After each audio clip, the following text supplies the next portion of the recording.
topic po natin ngayon is ang templo ng Panginoon.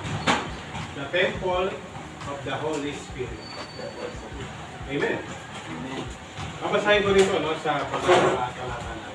1 Corinthians chapter 6, verse 19. Hindi ba ninyo alam na inyong katawan ay templo ng Espiritu Santo na pinagkaloob sa inyo, kaloob ng Diyos? Hindi ninyo pag-aari ang inyong katawan. Amen. So tayo, nung binanggap natin si Jesus bilang Panginoon at tagapagligtas, tayo'y binigyan ng bagong Espiritu. Amen. Diba?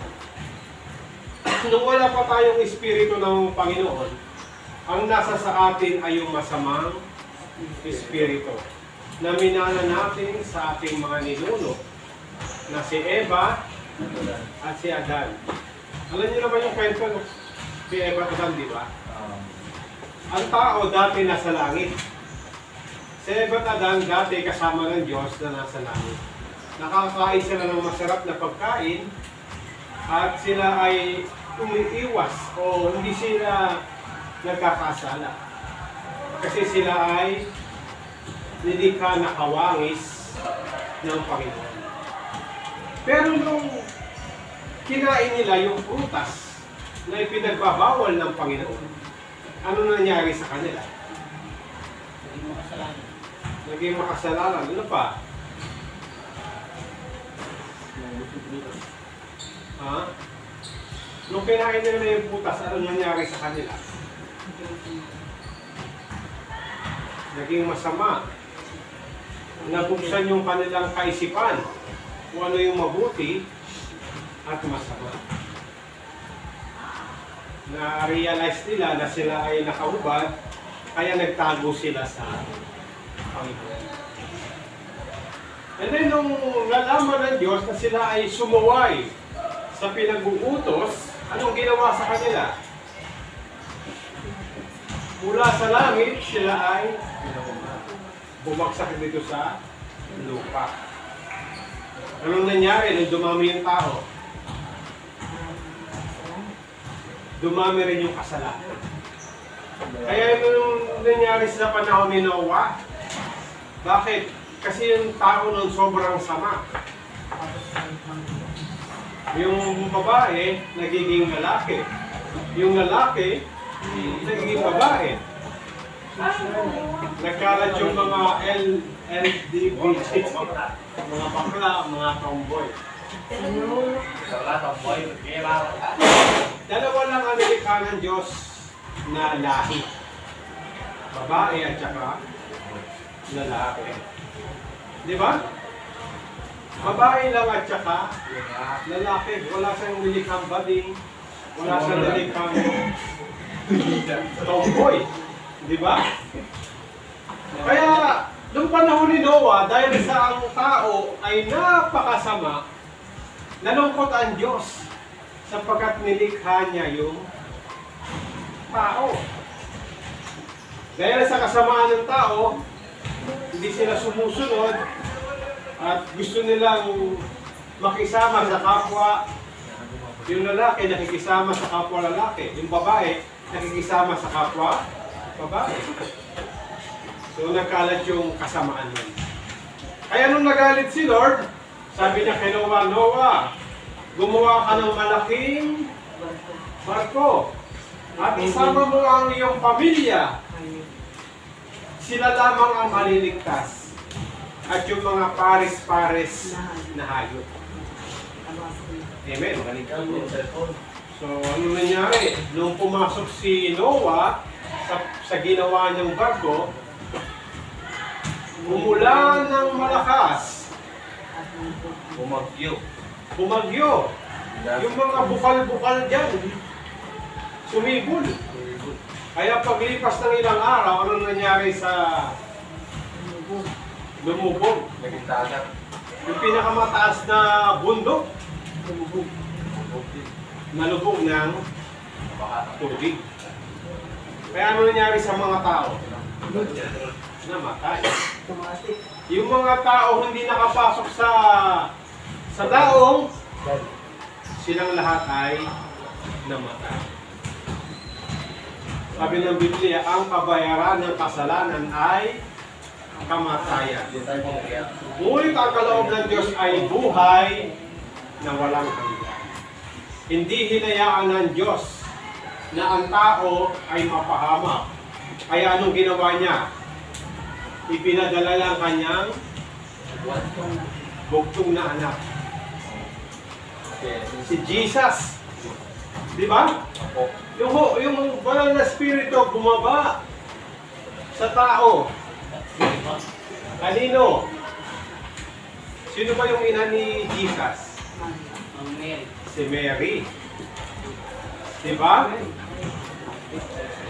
Si Mary ay nilupuban ng banal na spirito. Ano nangyari kay Mary?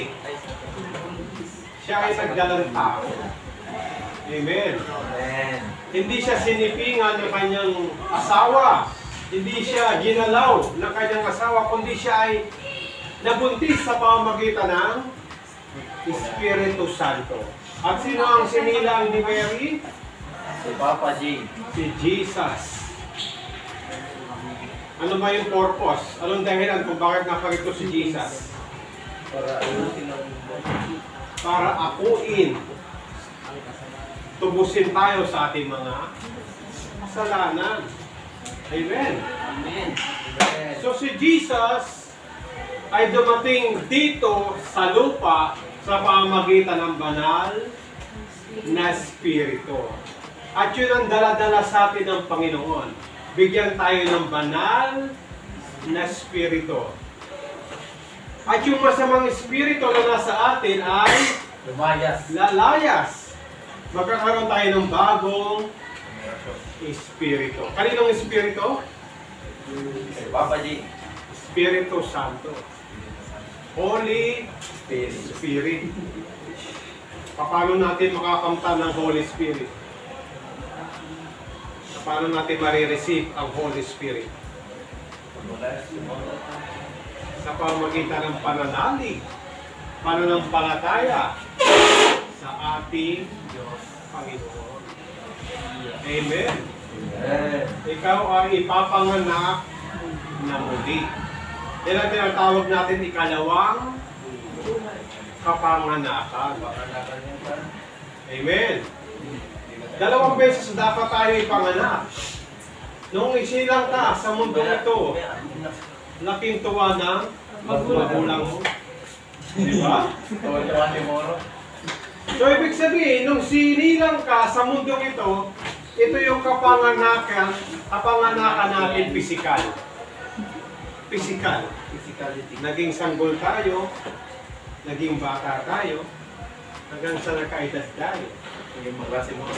Yan ang tinatawag natin kapanganakan pisikal. Ano naman yung kapanganakang espiritual? Espiritu. Ikaw ay ipapanganak sa espiritu. Yung espiritu mo na minana kay Eva at Adan na masama, papalitan ng Diyos ng bagong espiritu. Para ikaw ay magkaroon ng bagong buhay. Amen.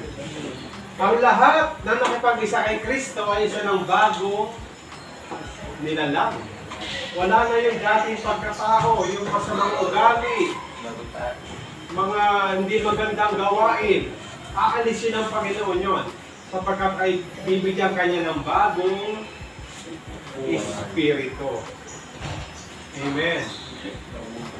Sabi ng Biblia, ang pinanganak sa laman ay laman. Ang pinanganak sa espiritu ay espiritu. Diba? Dalawa lang. Panganak ka sa pisikal at panganak sa espiritu. Kasi pag hindi ka ipapanganak sa espiritu, hindi ka paghaharian ng Diyos. Amen. Mananatili sa iyo ang masamang espiritu na minana natin sa ating ninuno. Sino yun? Si Eva at Adan. Si Eva at Adan. Kaya kailangan tayo ay ipanganak na muli. Ang kapanganakang spiritual ay hindi yan nagbabago ka ng relihiyon. Amen. Ako, katoliko ako. Katolikong Kristiyano. Tagasunod ni Kristo. Kasi pag sinabi mong katoliko, universal yan. Pangkahalatan. At tayo ay naniniwala sa Biblia, sa salita ng Diyos. At tayo ay sumasamba sa Espiritu Santo, Espiritu at katotohanan. Amen. Amen. Ang tanong, nakikita ba ang Espiritu? Hindi nakikita. Di ba? Pero pwede natin siyang maranasan. Holy Spirit. Amen. Amen. Kaya sasambahin natin ang Diyos sa Espiritu at sa katotohanan. Mapalad ang naniniwala, sabi ng Biblia, na sumasamba sa Diyos kahit hindi natin siya nakikita. Nakita niyo ba ang Diyos? Wala kang nakakita sa Panginoon. Kasi ang Diyos ay Espiritu. Yung hangin. Nararamdaman niyo yung hangin. Pero hindi niyo nakikita. Amen. Ang Diyos pwede mong maranasan pero hindi mo siya makikita. Amen. Kaya kung papapasukin natin siya sa ating puso at tanggapin natin siya, mararanasan natin yung panibagong buhay. Amen. Anong gagawin natin ngayon? Dito sa binasa natin, sandali na lang tayo, Sabi dito, sapagkat binili na kayo sa malaking halaga, kaya gamitin niyo ang inyong katawan upang parangalan ang Diyos. Ang ating katawan ay pinagaharian ng banal na Espiritu. Amen. Amen. Kumbaga tayo ay templo ng banal na Espiritu. Paano natin pangangalagaan itong ating katawan? Paano natin iiwasan yung sakit at karamdaman? Ha? Palaging manalangin, ano pa? Kumain ng masustansya. Di ba? Iwasan ng bisyo. Iwasan siguro. Ano ba yung mga bisyo masama sa katawan natin? Alak, sugal, Bomba. sigarilyo, marijuana, Bato. shabu, Otam. di ba? So, ibig sabihin, itong katawan natin dapat iniingatan natin. Sino bang may-ari ng ating katawan? Ang Diyos ang may-ari ng ating katawan. Pinagkatiwala lang sa atin ng Panginoon. Kaya gamitin natin yung ating katawan para luwalhatiin parangalan ang ating Panginoon. Amen? Diba? Gamitin natin ang ating katawan. Hindi ba ninyo alam na inyong katawan ay templo ng banal na Espiritu na pinagkaloob sa inyo ng Diyos? Hindi ninyo pag-aari ang inyong katawan. So, ang Panginoon Jesus ang siyang nagmamay-ari ng ating katawan. Amen. Kaya dapat lang natin itong anong gagawin natin sa katawan natin? Alagaan. Amen. Huwag kang magpupuyat. Di ba? Huwag kang kakain ng masyadong mataba. Maaalat. Mataba. Di ba? Matatamis. Hello. Ay. Kaya ingatan natin yung ating katawan. Para makapaglingkod at makapagbigay luwalhati tayo sa ating Panginoon. Amen. Amen. May naintindihan ba tayo? Oo. Ilang beses tayo dapat ipanganak? Dalawa. Dalawa. Anong kapanganakan ang dapat natin maranasan? Physical at saka spiritual. Paano mo malalaman na ikaw ay pinanganak sa spiritual? Paano mo malalaman na ikaw ay pinanganak sa spirito? Mga Diyos. Yan, umiiwas ka na sa yung masama. Pero ka nang takot sa Panginoon. Yun ang halaga. Mga mali. Pero ka ng conviction. May konsensya ka na huwag gagawa. Amen. Hello. Ay. May tanong ba kayo? May tanong sa ating natalakay? Wala po. So yun lang kailangan natin alagaan yung ating katawan. Sapagkat nananahan sa atin ang banal na Espiritu. Kaya hindi lang katawan natin yung ating pinapakain. Pati yung ating Espiritu. Ano ba yung pagkain ng ating Espiritu? Di ba natalakay natin yun? Salita ng Diyos. Ano pa?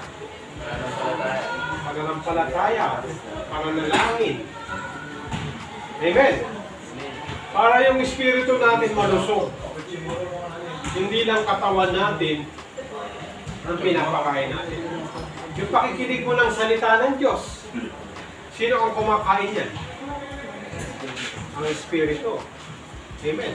Amen. Kaya hindi lang sa tinapay nabubuhay ang tao, kundi sa salita ng Diyos.